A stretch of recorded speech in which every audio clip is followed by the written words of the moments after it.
This video is a brief introduction to hang gliding at Lookout Mountain's complex flying site. While pilots at this site will achieve long cross-country flights, the site can be very dynamic and we take safety very seriously. Therefore, it is very important that new pilots should learn from experienced local pilots by seeking advice and asking questions. Each individual pilot is responsible for his or her own safety. It's up to you to use your best judgment on when and whether to fly. This video is intended as an additional aid to pilots and is not intended to replace local pilot advice or sponsorship. Lookout Mountain is located in Golden, Colorado. The landing zone is located on Highway 6 near the intersection with Route 58. For those not experienced with Colorado's high-altitude weather, it can change rapidly. Thunderstorms can develop in as little as half an hour from clear blue sky. Therefore, we recommend checking the RMHPA weather page to verify conditions and continuously monitor weather conditions throughout the day. Thermals can become very active midday during the summer, and it is recommended that inexperienced pilots fly when the air is less active. Lookout is a lee side site.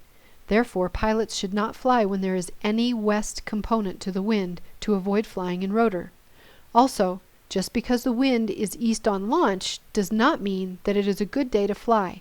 Check the overall weather with your sponsor. Further, wind directions can change during the day, so be vigilant. Lookout has two launches located on either side of the M. There is the North Launch and the South Launch. The North Launch is located just north of the M on Mount Zion. This launch is used when the wind direction is north, northeast, east, or southeast. South wind can cause rotor on launch. North Launch has limited parking, so we ask people to carpool from the LZ. There's a fairly steep hike from the parking area to the launch. Paragliders set up on the upper part of the hill towards the M. Hang gliders set up below to the north where there are a few tie downs. There are 4 wind socks for the North Launch. North Point to the north, Treetop to the east in front of launch, the spine to the south, and the top of the mountain. The socks on the north point and the south spine should be used to determine true wind direction. The treetop sock indicates thermals coming through, but is not the best indicator of wind direction. The sock on the top of the mountain shows if the wind is from the west. Do not launch if the wind is coming from the west. When the winds are strong from the north or the south, there is a strong potential for rotors to set up at launch. Always launch into the wind and avoid the temptation of just launching east into the gully, even if the wind does not favor this direction. Hang gliders set up by the tie downs and then walk to the front of the mountain to launch. Winds on launch can be gusty. It is recommended that pilots look west to see what the weather behind the mountain is doing prior to launching. Also, please be courteous to others who wish to launch. The South Launch is located south of the M. South Launch can be used in southeast, east, or northeast wind. There are 2 wind socks and many streamers for the South Launch. One sock is on a tree in front of launch. One is on top of the mountain. There is also a flag at the top of Buffalo Bill's grave 1/2 mile to the south. This flag is a very good overall indicator of wind in the area. Tandem pilots often launch from the south side. Please help by giving tandems the extra space they need. The South Launch is larger and is not as steep as the North Launch. Some things to keep in mind about the South Launch are: pilots should always check the weather to the west by hiking up the hill. Due north and south winds can cause rotor on launch. And the common lookout saying, nothing good ever happens in a strong south wind.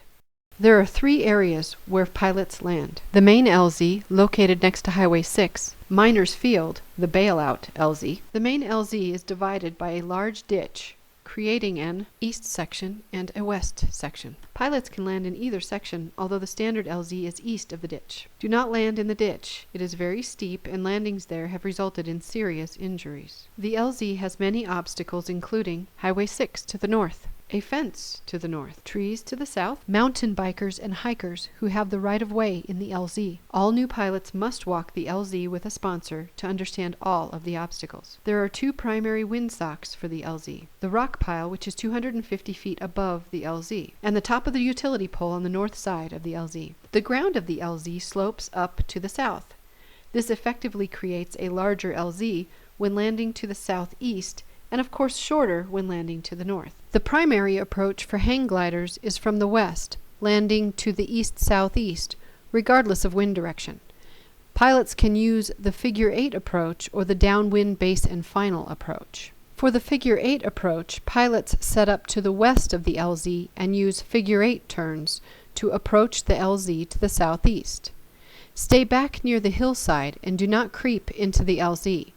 Once the pilot reaches the top of the tree next to the lowest power pole, they should begin final glide into the LZ. For the downwind base and final approach, start by losing altitude over the hill to the southeast of the LZ. At approximately 400 feet above the LZ, turn and fly over Highway 93 to the northwest.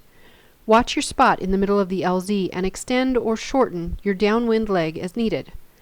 The base leg is usually rather short, almost a 180-degree turn back into the LZ. If you are too high, add some figure 8s. The secondary approach is useful when there is traffic congestion in the main LZ. The landing area is on the south side of the trees and on the side of a fairly steep hill. Therefore, you should maintain speed, do not do a round out, and a good flare is required. If there is a strong south wind, a wind shadow can set up on the south side. Be prepared to land short on final. In a strong west wind, pilots can land on the west side of the LZ to the southwest. Miners Field is the bailout LZ and is located south of the road to launch. It should only be used if it is absolutely necessary, such as in a strong north or west wind. However, it should be considered any time the main LZ looks questionable. The two best areas to land, the upper and the lower, are highlighted on the map. This LZ has many obstacles, including stakes, rocks, large power lines to the south, as well as smaller lines running through the LZ that are more difficult to see. We recommend walking this LZ before landing in it. Use the upper landing area before considering the lower landing area. For the upper landing area, the terrain slopes to the east, so you must land cross-slope to the north. To set up this landing, make figure 8 turns over the east-west ridgeline to the south. Stay north of the power lines on the ridge. There are also smaller, more difficult to see power lines located to the east. Flying at Lookout can be very challenging. Over the years, pilots have learned a lot about Lookout, sometimes through difficult experiences. This section is to help pass along some of those lessons so that new pilots can avoid making old mistakes. All pilots should follow general thermaling rules. The first pilot in the thermal sets the direction. Make sure you are aware of other paragliders, hang gliders, and RC planes. If you are new to Lookout and find yourself at or below the second switchback in the road, then it is best for you to start concentrating on landing rather than looking for another thermal.